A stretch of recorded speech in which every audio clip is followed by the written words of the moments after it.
ప్రియమైన దేవుడి బిడ్డలారా, ధన వ్యామోహం ఉన్న ప్రవక్తని ఈజీగా గుర్తుపట్టవచ్చు. గుర్తుపట్టాలి, నేను గుర్తుపట్టాలమ్మా, గుర్తుపట్టాలి. నీకు నాకు స్పిరిట్ ఉంది, పరిశుద్ధాత్మ దేవుడు ఉన్నాడు నీలో నాలో. ఒకటే మన డబ్బు వ్యామోహంతో బ్రతుకుతున్న వాళ్ళకి ఎందుకు పరిచయం చేస్తున్నారో వాళ్ళకి తెలుసు. అక్కడ పేతురు ఉన్నారు. ఈరోజు అపోస్తల కార్యములు మనం చూసాము. పేతురు గారి యొక్క పరిచయం చూస్తున్నాం, పౌలు గారి యొక్క పరిచయం చూస్తున్నాం. అక్కడ ఒక స్త్రీ, ఒక దెయ్యం చేత పీడింపబడుతున్న స్త్రీ, ఆమె ఏం చేస్తుంది? ఫ్యూచర్ టెల్లర్, ఫార్చ్యూన్ టెల్లర్, అంటే భవిష్యత్తును చెప్తుందామా. ఆమె ఈవిల్ స్పిరిట్తో పొజెస్ అయ్యి భవిష్యత్తు చెప్తుంది.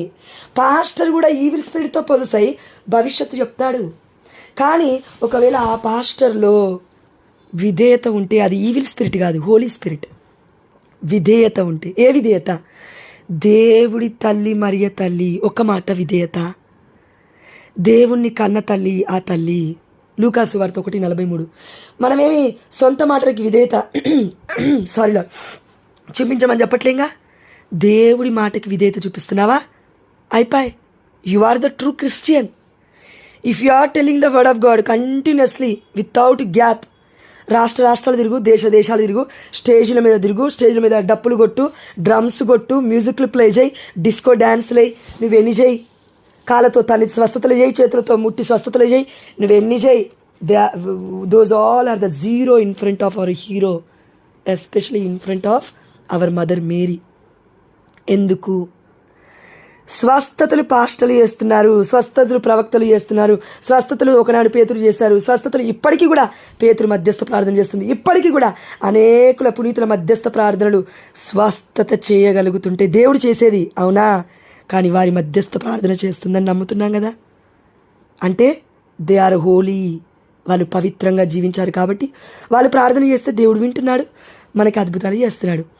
మరి పునీతులకే ఇంత గొప్ప కృపని దేవుడిస్తే, పునీతుల రాజ్ఞి మరియ తల్లి, ప్రవక్తల రాజ్ఞి మరియ తల్లి, యాజకులకి రాజ్ఞి మరియ తల్లి, గురువుల రాజ్ఞి మరియ తల్లి, అపోస్తల రాజ్ఞి మరియ తల్లి, పరలోక భూలోక రాజ్ఞి మరియ తల్లి, దేవుడి తల్లి మరియ తల్లి,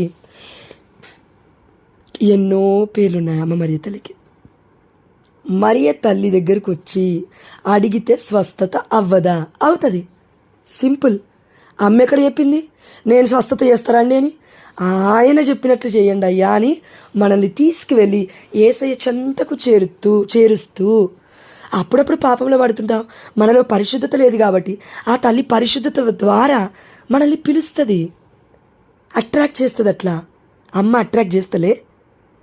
చిన్న పసికందు నాన్న చేతిలో పెడితే ఒకలాగుంటుంది, అమ్మ చేతిలోకి రాగానే తప్పుగా అనుకోద్దమ్మా, వాడు నోరు తెరుస్తాడు, అవునా కాదా? ఎస్, పసికందు నోరు తెరుస్తుంది. ఎందుకు తెరుస్తుంది? తండ్రి దగ్గరికి వెళ్తే నోరు తెరవదు, తల్లి దగ్గరికి వస్తే నోరు తెరుస్తుంది. ఎందుకు? బ్రెస్ట్ ఫీడింగ్ కోసం. అమ్మ ఛాతి భాగం ఎక్కడుందని ఎతుకుతుంది, తారాడుతూ ఉంటుంది. అమ్మ ఒడిలో ఎతుకుతూ ఉంటుంది, దొరుకుతుందా లేదా అని, అమ్మ పాలు దొరుకుతాయా లేవా అని. ప్రియమైన దేవుడి బిడ్డలారా, మనకి ఎందుకు అర్థం కావట్లేదు తల్లి ప్రేమ? దేవుణ్ణి మనమేం పక్కకు పెట్టట్లేమండి. ఆ దేవుడిచ్చిన మాటకి విధేయత చూపించడమే దేవుడి బిడ్డలకు ఉండాల్సిన గుణం. లేదండి, మరి తల్లి గురించి ఎక్కువగా మాట్లాడద్దు, మరి తల్లి గురించి పక్కగా పెట్టాలి, దేవుడి గురించే మాట్లాడాలి. అయ్యో, దేవుడి గురించి మాట్లాడమంటే వాక్యం గురించిగా మాట్లాడేది. వాక్యం ఏం చెప్తుంది? మరి తల్లి గురించి చెప్తుంది. వాక్యం ఏం చెప్తుంది? పేతురు గారి గురించి చెప్తుంది. వాక్యం ఏం చెప్తుంది? పౌలులాగా జీవించాలని చెప్తుంది. వాక్యం ఏం చెప్తుంది? పరిశుద్ధంగా జీవించిన బిడ్డల యొక్క జీవితాన్ని అనుసరించమని చెప్తుంది. నేనే మార్గం, నేనే సత్యం, నేనే జీవం. దేవుడు మాత్రమే మార్గం. కానీ ఆ తల్లి గర్భము నుండే యేసయ్య రక్తాన్ని, యేసయ్య శరీరాన్ని, ఆ యొక్క దేహాన్ని మనము క్రూసిఫిక్స్ మీద చూస్తూ ఉన్నాము, అంటే ఆ యొక్క స్లీవ మీద చూస్తూ ఉన్నాం. మనమందరము ఇప్పుడే చూస్తున్నాం ఆయన్ని. ఎవరిని? యేసయ్యని. ఎప్పుడు? యేసయ్య చచ్చిపోయి 2000 సంవత్సరాలు అయిపోయినాక, నువ్వు నేను మన తల్లి గర్భంలో మనం పుట్టినాక అమ్మ అప్పుడు చెప్తే ఆయన యేసయ్య అమ్మ ఎత్తబడాడు కదా, ఆయన యేసయ్య అని పరిచయం చేస్తే అప్పుడు చూస్తాం మనం. అప్పటి వరకు మనం చూడం ఆయన్ని. క్రిస్టియన్స్ అయినప్పటికీ, కథోలికులమైనప్పటికీ, 4 తరాల నుంచి మనము క్రైస్తవులు అయినప్పటికీ డాంబికత్వముగా యేసయ్య అంటే ఎవరు మనకి తెలియదు. మరియ తల్లికి అలా కాదు. యేసయ్య ఎవరో అమ్మకి తప్ప ఎవరికి తెలియదు ప్రపంచంలో. శరీర రూపధారిగా అమ్మ మరియ తల్లి ఉంది. దేవుడి యొక్క చిత్తం ప్రకారమే దేవుడు ఈ లోకంలో ఆ తల్లిని నిర్ణయించుకున్నాడు. పుట్టుకే మనమందరం పుట్టింది దేవుడి మహిమార్థమైనప్పుడు, మరి దేవుడినే కన్న తల్లి, ఆ తల్లి ఇంకెలా ఉండాలండి? అందుకే ఆ తల్లి గురించి మనం అర్థం చేసుకోవడానికి కొంచెం ప్రయత్నం చేద్దాం. అంత అర్థం కాదు మనకి, ఎందుకంటే షీఈజ్ ఇన్ డివైన్ నేచర్, దైవత్వములో సంభూతురాలు. ఎందుకు ఈ మాట అన్నానంటే, మరియాలజీ అనే డాగ్మా ఉంది కథోలిక శ్రీ సభలో. చివరిగా 5 నిమిషాలు ఇవ్వండి అమ్మా, అయిపోతుంది. ఇది అర్థం కావాలి మనకి. ఇప్పుడు ఇంకారనేషన్ అంటాము. ఇంకారనేషన్ అంటే యేసుప్రభుల వారు ఆత్మగా మాత్రమే కాదు, ఇదిగో దివ్య సప్రసాదనాథుడిగా మనం లోకుంటున్నాం. ఆ యొక్క సాధారణమైన రొట్టె, సాధారణమైన ద్రాక్ష రసం, ట్రాన్స్సబ్స్టాన్షియేషన్ అంటే పరిశుద్ధాత్మ దేవుడు గురువు చేతులు పెట్టి ఇన్వొకేట్ చేయడం ద్వారా ఆ సమయంలో సాధారణమైన రొట్టె ద్రాక్షరసం యేసయ్య దేహము రక్తముగా మారిపోతున్నాయి. అక్కడ గురువు చేస్తున్నాడు. కానీ ఇక్కడ మరియ తల్లిలో ఏ గురువు ప్రార్థన చేయలే, కానీ డైరెక్ట్గా దేవుడు మరియ తల్లిలో క్రియ చేస్తున్నాడు. మరియ తల్లి గురువులకి రాజ్ఞి కాబట్టి, అంటే షీఈజ్ అ ప్రాఫెట్, ఒక ప్రవక్తిని, ప్రవక్తలకే ప్రవక్త. పాత నిబంధనలో ఉన్న మన అబ్రహాం గారిని ఏమంటున్నాం? విశ్వాసుల తండ్రి అంటున్నాం. విశ్వాసులకే తండ్రి అయిన అబ్రహాముకి కూడా, ప్రవక్త అయిన అబ్రహాముకి కూడా మరియ తల్లి రాజ్ఞి, మరియ తల్లి తల్లి. పాత నిబంధనలో ఉన్న అనేక మంది ప్రవక్తలకి అమ్మ మరియ తల్లి తల్లి. ఎందుకు? ఆదికాండం 3వ అధ్యాయం 15వ వచనము. ఆ తల్లి గురించి దేవుడు ఎప్పుడు చెప్తున్నాడంటే, పాపం ఎప్పుడైతే ఆదాము ఏవ వల్ల పుట్టిందో ఈ లోకమంతా నాశనం అవుతుందని తెలుస్తూ ఉందో పాపం ద్వారా, మరణం ద్వారా, ఆ తల్లిని అప్పుడే ఎంచుకున్నాడు దేవుడు, అప్పుడే పుట్టించుకోవడానికి కాదండి, కరెక్ట్ చెప్పాలంటే ప్రణాళిక తెలియజేశాడు ఈ ప్రపంచానికి. ఆమె hallelujah, this is the right word. అంటే అప్పటి వరకు ఏమైంది అంటే, దేవుడి యొక్క mind, we are in the mind of God, we are in the mind of God. దేవుడి హృదయంలో, దేవుడి మనస్తత్వంలో మనమందరం ఉన్నాము. అమ్మ ఆలోచనలో నువ్వు లేవా? గర్భంలో ఉన్నప్పుడు, పుట్టిన తర్వాత ఒకవేళ బిడ్డ చనిపోయింది అనుకో, అయ్యో అమ్మ ఆలోచనలో బిడ్డ లేదా అంటే ఉంది. చచ్చిపోయిందా చచ్చిపోలేదు తర్వాత విషయం పక్కకు పెట్టు, డెలివరీ అయిన తర్వాత. కానీ ఏ స్నామంలో కొట్టేస్తున్నా, ఎవరు కూడా కాకుండా ఉండింది కాక నెగిటివ్ మాటలు. అంటే అమ్మ మైండ్లో నువ్వు ఉన్నావా లేదా? ఉన్నావు. తండ్రి దేవుడి యొక్క ప్రణాళికలో నేను ఉన్నాం. మరి తల్లి కూడా ఉంటుంది కదండి గొప్పగా, దేవుణ్ణి కనాలి కదా, దేవుడికి రూపం ఇవ్వాలి కదా. హోలీ ఆఫ్ హోలీస్, అతి పరిశుద్ధమైన స్థలం నుండి ఈయన దేవుడు రావాలి కదండి. అందుకే గర్భగుడి నుంచి దేవాదేవుడు వస్తూ ఉన్నాడు ఈ ప్రపంచానికి. ఆ తల్లి గర్భగుడి, ఆ గర్భం దగ్గరికి వెళ్ళి మొరపెడితే గర్భంలో ఉన్న వాక్యాన్ని ఇస్తుంది. ఆమేన్ హల్లెలూయా. స్వస్థతనిస్తుంది వాక్యం ఇవ్వడం అంటే. ఆమేన్ హల్లెలూయా. దేవుని ఇచ్చి పంపిస్తుంది. ఆమేన్ హల్లెలూయా. పునీతులే మధ్యస్థ ప్రార్థన చేస్తే ఇన్ని అద్భుతాలు జరుగుతున్నాయి ఈ లోకంలో. ఎవరో 2-3 నా కోసం ప్రార్థించండి, ముగ్గురం కలిసి 4 కలిసి ప్రార్థన చేస్తూనే లేచి కూర్చుంటున్నారు బిడ్డలు. క్యాన్సర్ వ్యాధులు స్వస్థత అవుతున్నాయి, బ్రెయిన్ స్ట్రోక్లు స్వస్థత అవుతున్నాయి, మరణ పడక మీద ఉన్న బిడ్డలు సైతం తల్లులు సైతం లేస్తున్నారు. ఎట్లా జరుగుతుందండి ఇదంతా? 2 లేక 3 చేస్తే మరియ తల్లికి 2-3 ప్రార్థన కాదండి, ఆ తల్లి ఒక్క ప్రార్థన చాలు. మధ్యస్థ ప్రార్థన నేను అనేది అర్థమవుతుందా? ఎస్. అందుకే యాకోబు రాసిన లేఖలో మనం చూస్తున్నాం, మీరు ఒకరి కోసం ఒకరు ప్రార్థించుకోనండి, స్వస్థతలాగుతారు. ఏలియా మన వంటి వాడే. నీతిమంతుడి ప్రార్థన మహాశక్తివంతమైనది. నీతిమంతులకి రాజ్ఞి అమ్మ మరియ తల్లి. ఎందుకు? అబ్రహాము నీతిమంతుడు, నోవా నీతిమంతుడు తన కాలంలో, హానోకు నీతిమంతుడు, ఏలియా నీతిమంతుడు, జకరియా ఎలిజబెత్తమ్మలు నీతిమంతులు, అక్కడున్న అన్నమ్మ అనే ప్రవక్త నీతిమంతురాలు, సిమియోను నీతిమంతుడు, అననీయ ప్రవక్త నీతిమంతుడు, మన యొక్క అపోస్తలుడు నీతిమంతమైన జీవితాన్ని జీవించారు. సమస్తము ఎంతమంది దేవుడి కోసం బ్రతికారో అంతమంది కూడా నీతిమంతులే.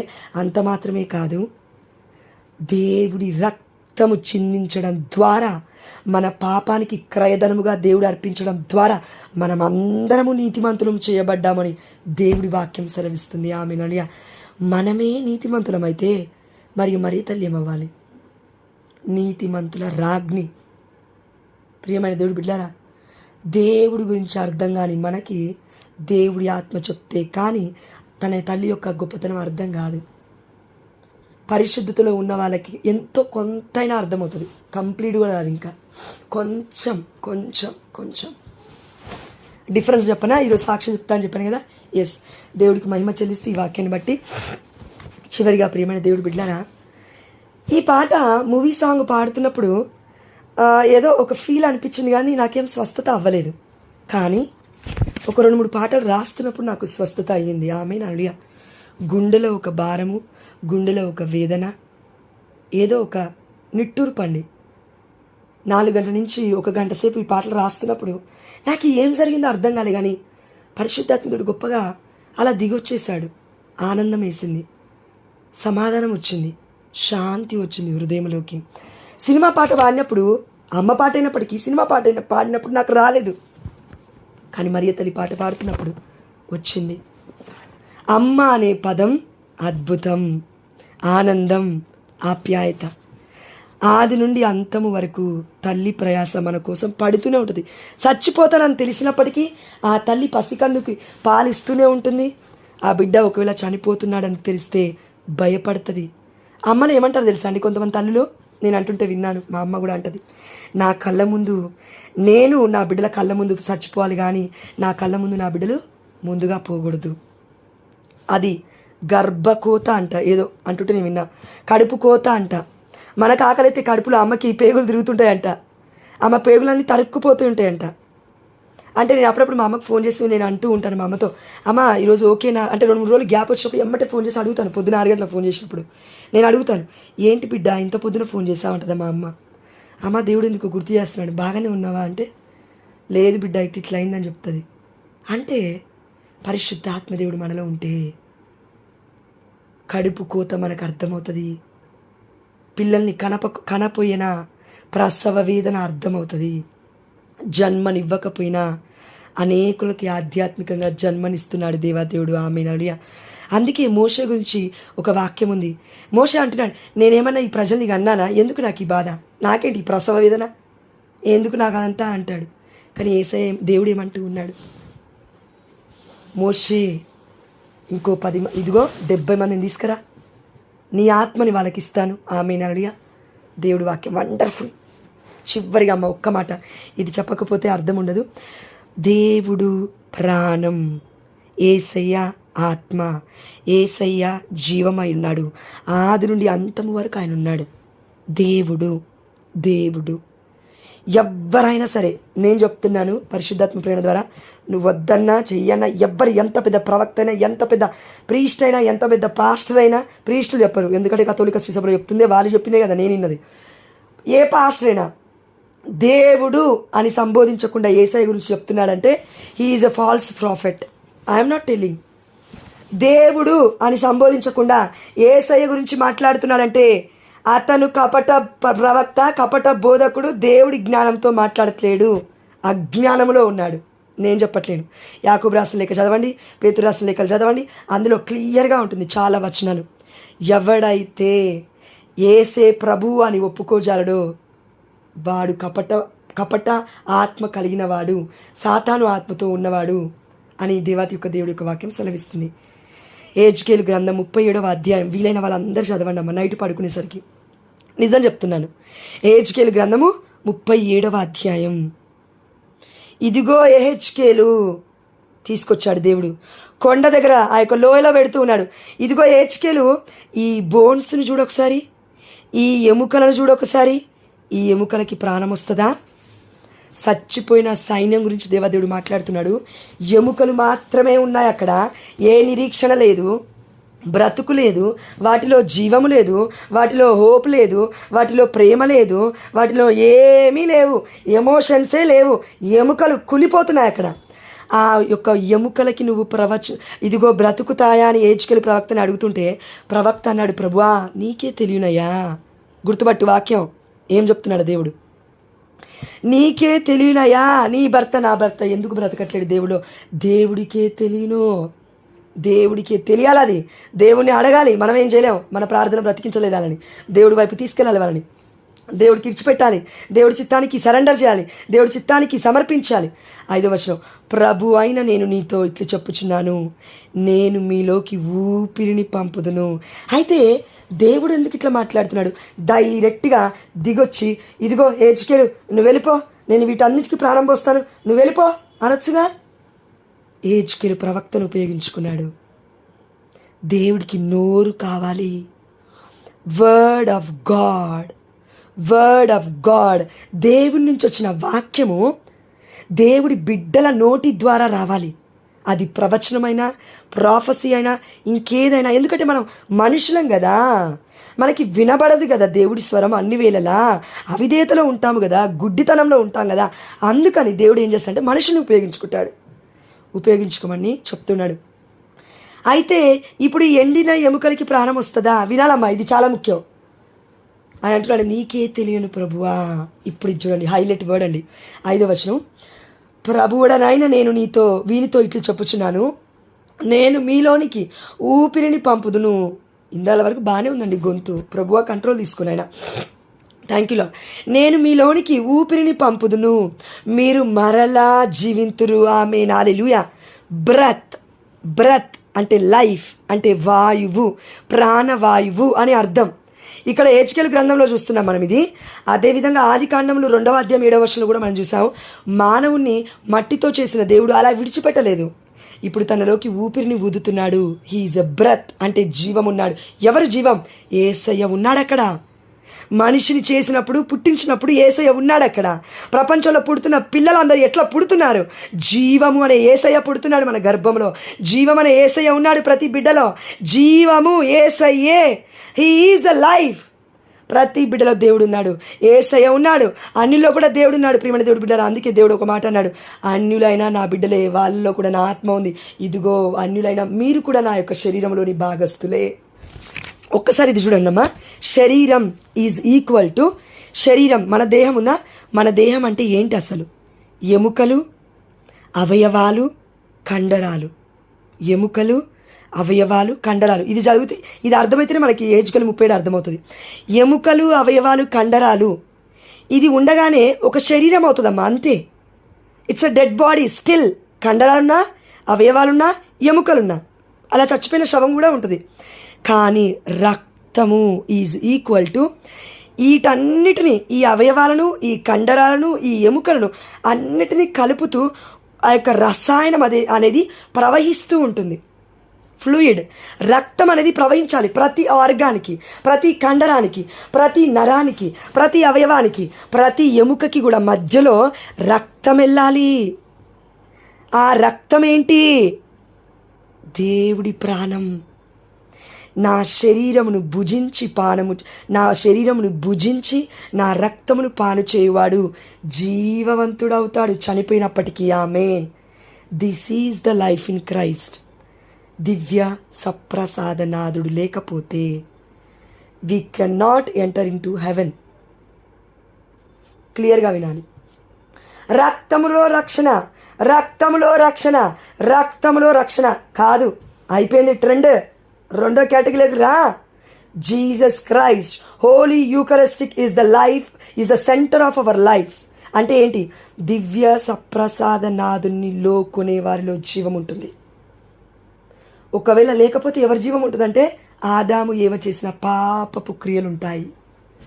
ఆదాము ఏవ చూపించిన అవిధేయత అనే ఆత్మ ఉంటుంది. ఈరోజు పాస్టర్లు డబ్బుల కోసం, 10వ వంతు కోసం పరిచర్య చేస్తున్నారేమో గుర్తుపట్టు. ఏ బిడ్డలు దేనికోసం పరిచర్య చేస్తున్నారో గుర్తుపట్టు. దేవుడి ఆత్మ నీలో ఉంటే, దేవుడి ఆత్మ నిజంగా నాలో పనిచేయాలంటే యేసయ్య ఆత్మ మనలోకి ఎట్లొస్తుంది? యేసయ్య రక్తము మనలోకి ఎట్లొస్తుంది? యేసయ్య దేహము మనలోకి ఎట్లొస్తుంది? ఎక్కడుంది? వాక్యమా? నో. యోహాను సువార్త 1వ అధ్యాయం 14వ వచనం, వాక్యము మానవుడై మన మధ్య నివసించెను. This is the truth in the Catholic church. Incarnation అంటే సంపూర్ణముగా దేవుడు ఇప్పుడు మనలో ఉన్నాడు. ఎవరిలో? దివ్య సప్రసాదనాథుని తీసుకుంటున్న వారిలో, అందరిలో కాదు. నేను అబద్ధం చెప్పను, అబద్ధం చెప్పి మిమ్మల్ని మోసం చేయను. పరిశుద్ధాత్మ దేవుడు ఇదే చెప్పమంటున్నాడు. లేదండి, యేసయ్య రక్తంలో రక్షణ వచ్చిందండి, అయ్యో నేను పరలోక రాజ్యం వెళ్తానండి. లేదమ్మా, దేవుడు అట్లా చెప్పలే. దేవుడు అట్లా చెప్పలే. మోసపోకు, మోసగించకు ఎవరిని కూడా. యోహాను సువార్త 6వ అధ్యాయము 53వ వచనము. యేసు వారికి, మీరు మనుష్య కుమారుని శరీరమును భుజించి ఆయన రక్తమును త్రాగిననే తప్ప తప్ప తప్ప మీలో జీవం ఉండదని మీతో నిశ్చయముగా చెప్పుచున్నాను. Is confirming the word of God. నా శరీరమును భుజించి నా రక్తమును పానము చేయువాడు నిత్య జీవం పొందును. ఇటర్నల్ లైఫ్, పరలోక రాజ్యం, నిత్య జీవం అంటే ఎవరంట? శరీరాన్ని భుజించి రక్తాన్ని పానం చేయవాడు. నేను అంతిమ దినమున లేపుదును. ఆమె క్లియర్. రెండో మాట వద్దిగా నీకు నాకు. రక్షణ రక్షణ రక్షణ, రక్తము రక్తము రక్తము, పాటలు పాటలు పాటలు, ఏదో ఏదో. No, it's done. సంపూర్ణముగా దేవుడు మనలోకి వస్తున్నాడు. ఎక్కడ? దివ్య సప్రసాదనాథుడిగా. కథోలిక శ్రీ సభలోకి రాకుండా నేను ఇదే జీవితాన్ని జీవిస్తాను, మా బాగానే ఉన్నాను, అంతా బాగానే నడుస్తుంది, వాక్యం గంటలు గంటలు చదువుతాను, అంతా బాగానే ఉంది అనుకుంటే, ప్రియమైన దేవుడు బిడ్డలారా, మరియ తల్లి ఈ లోకంలో పరిశుద్ధురాలిగా జీవించాల్సిన అవసరం లేదు. దేవుడు ఎన్నుకోవాల్సిన అవసరం లేదు. అసలు దేవుడు పుట్టాల్సిన అవసరమే లేదు. రక్తము శరీరం ఒకవేళ మనకు అవసరం లేకపోతే దేవుడిది. ఇదంతా ఎందుకు? వ్యర్థం మరి అదంతా. ఆది కాండంలో దేవుడికి అవిధేయత చూపించిన ఆదాము ఏవ వలె నువ్వు నేను ఉన్నామేమో. ఏంటది? దేవుడి యొక్క సన్నిధి. దేవుణ్ణి కోల్పోతున్నామేమో. మనం ఏమనుకుంటున్నామంటే, కొంతమంది పాస్టర్లు చెప్తారు, స్తుతి స్తుతి స్తుతి స్తుతి. ఎక్కడ స్తుతి చేస్తే అక్కడ దేవుడు ఉంటాడు. ఆత్మ వస్తుంది, రాదని ఎవరు చెప్పారు? దేవుడు ఏమంటున్నాడు? మనుషుల గురించి కాదు, దేవుడు ఏమంటున్నాడు? నన్ను భుజించి నా రక్తమును తాగిన వాడిని నేను అంతిమ దినమున లేపుదును. It's clear.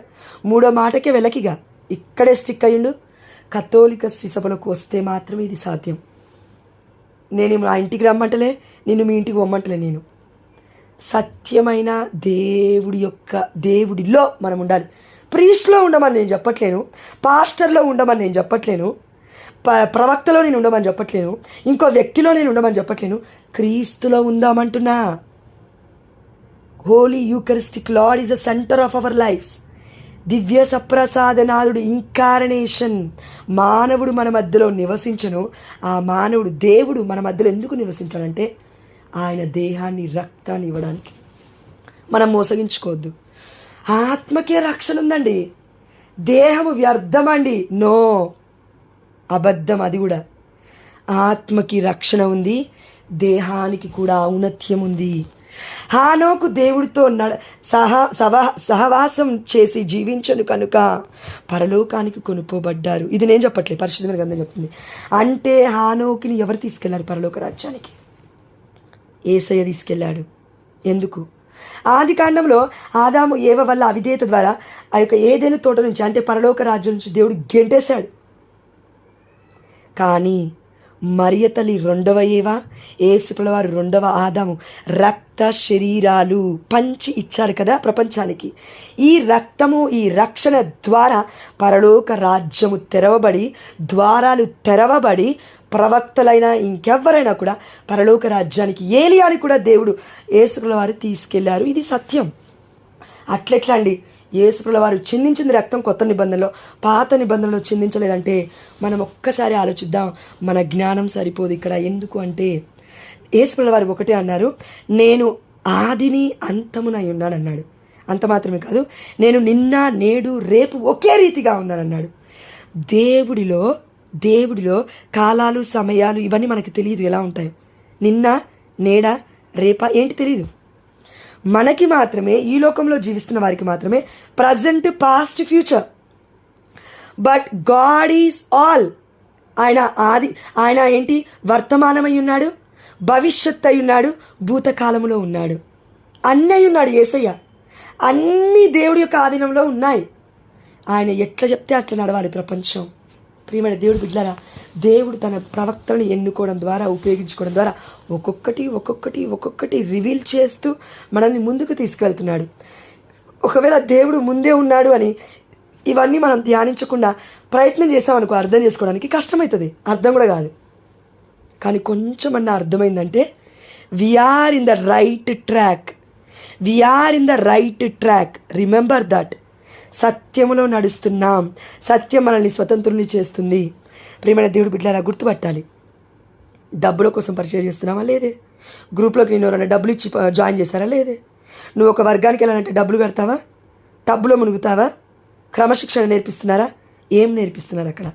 కథోలిక శ్రీ సభలో క్రమశిక్షణ. ఇది లేని పిల్లవాడు భవిష్యత్తు బాగుండదు. కథోలిక శ్రీ సభలో కూడా క్రమశిక్షణ అంటే ఇది. దేవుడికి సమస్త ఘనత మహిమ ప్రభావములు చెల్లిస్తూ, నాయనా నువ్వు ఉపయోగించుకున్న రీతిని బట్టి నీకు స్తోత్రం. ఇంకా వాక్యం చాలా ఉంది ప్రభా, నువ్వు వ్యక్తపరచాలనుకుంటుంది. నీ చిత్తమైతే రేపటికి కూడా ఈ యొక్క వాక్యాన్ని కంటిన్యూ చేసే కృపణ దయచేయండి.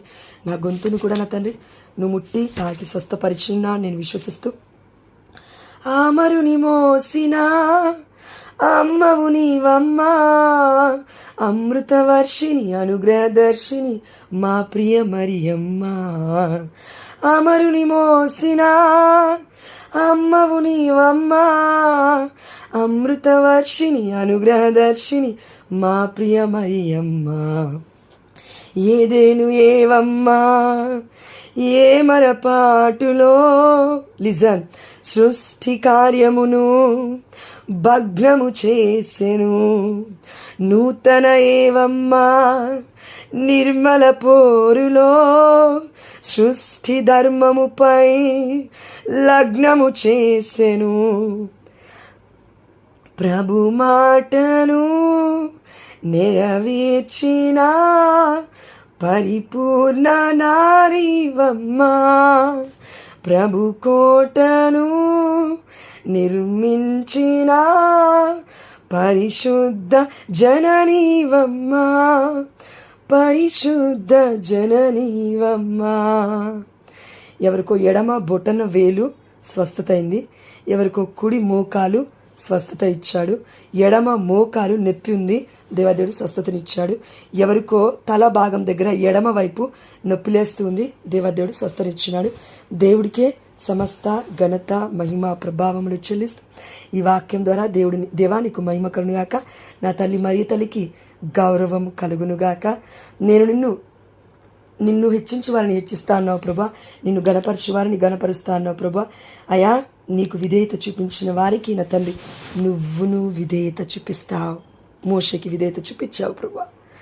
నాయనా తల్లి విషయంలో కూడా నువ్వు అది చేసావు. ఎందుకంటే అమ్మ సరెండర్ చేసుకుంది తన జీవితాన్ని మొత్తము. ఒకవేళ అమ్మ వలె మేము జీవించినా మమ్మల్ని కూడా నీ తల్లి వలె చూసుకుంటావు, నీ బిడ్డల వలె మమ్మల్ని రోజు నీలో కంటావు ప్రభా. ఇది సత్యం. దీన్ని బట్టి నీకే వేలాది వందనాలు చెల్లిస్తూ, అయా వాక్యం వివరించిన రీతిని బట్టి నీకే సమస్త ఘనత మహిమ ప్రభావములు చెల్లిస్తూ, మేము అడిగినవన్నీ ఆల్రెడీ పొందుకున్నామని విశ్వసిస్తూ ఆది నుండి అంతం వరకు నడిపించినందులకు నీకు వేలాది వందనాలు చెల్లిస్తున్నాను నా ప్రియ పరలోకపు తండ్రి. Amen. Hallelujah. Thank you Jesus. Praise Jesus. We adore you Jesus.